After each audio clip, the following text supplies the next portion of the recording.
How's it going, everybody? I hope you're all doing well.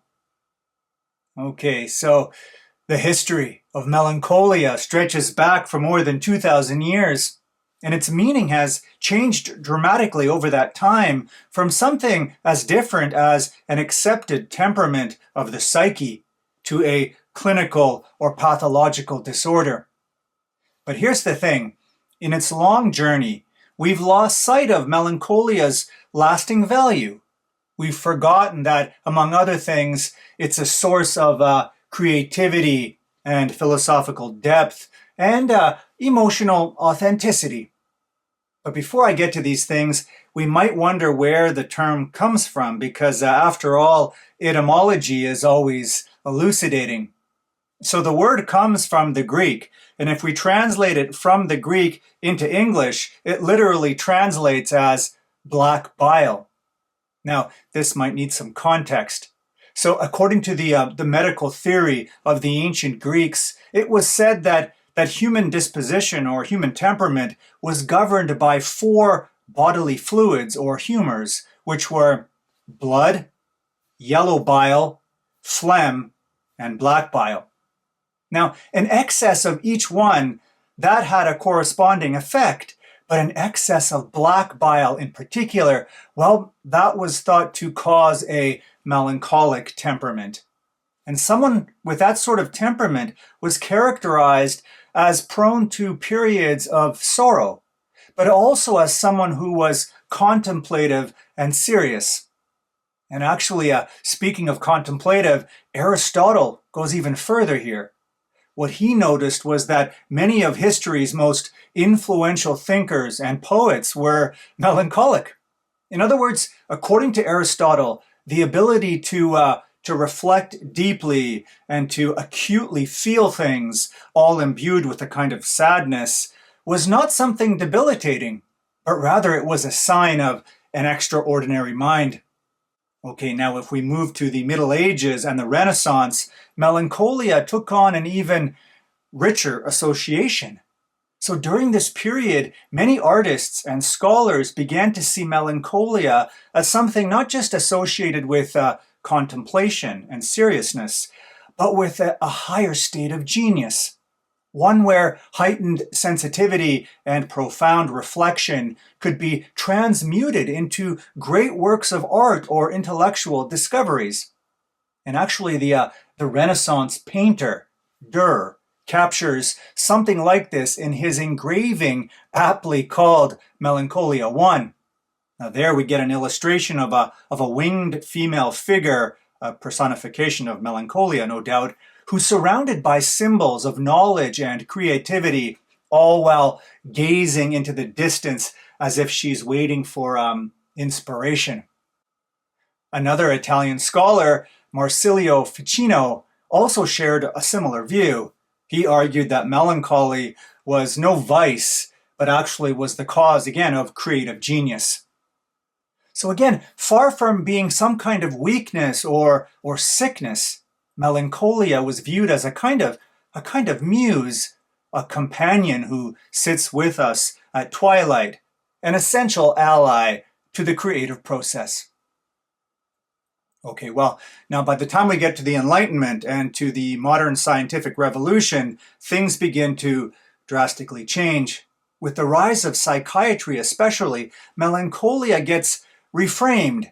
It gets reframed as a mental disorder, and really in a way as a precursor to what we now call depression. In this sense, with the exception of some 20th century psychoanalytic analysis, it loses most of its philosophical and artistic associations that it used to have. In other words, it gets stripped of all its power and mystery and becomes a mere diagnosis. In other words, it becomes something almost entirely medicalized. And so because of this, the dominant modern view has been that melancholia is something to cure or to medicate or to conquer. In other words, as something to get rid of as soon as possible. Okay, well, surely framing melancholia like this as purely pathological that is impoverished, especially given, like I just outlined, its long history as something constructive and vital. And I would say predominantly so today. I mean, in our world, one obsessed with speed and productivity and relentless happy face positivity, melancholia might be more important than ever before. After all, we live in a society where discomfort is basically treated as a defect, something to be remedied as fast as possible. But against this very worrisome and unhealthy trend, I would say, melancholia, what it does is it invites us to slow down and to take the time to inhabit discomfort and to sit with the ambiguous and the unresolvable. In this sense, melancholia can sort of act like a form of resistance against society's pressure to be constantly cheerful and constantly producing and constantly, fixing everything. It can slow us down in a world that only wants speed. It can offer space for reflection and just dwelling, free of surface distractions. Now, in all of this, it's important to understand that melancholia is not the same thing as depression, or to be more exact, clinical depression. Depression in this strict sense is beyond doubt a debilitating condition that can rob life of its meaning and hope. But again, that's not melancholia. And that's because melancholia is, in its healthy form, what it does is it keeps a connection to beauty and to creativity and to the possibility of rebirth.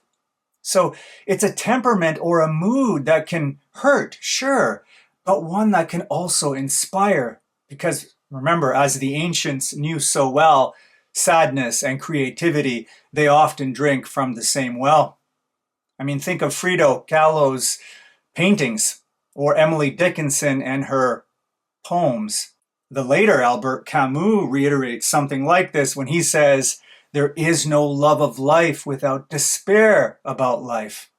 And Nietzsche, too, captures some of this same spirit when he says, "Happiness and misfortune are brother and sister."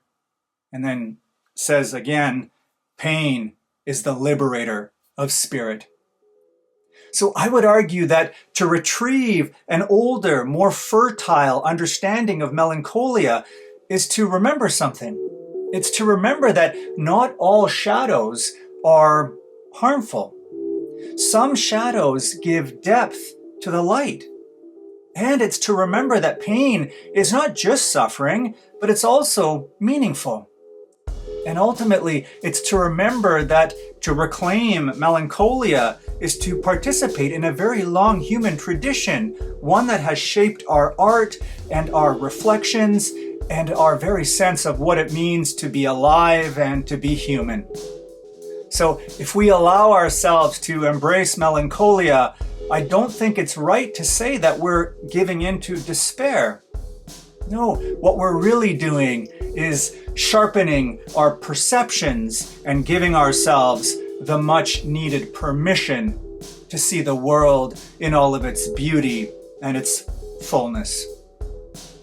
Bye for now.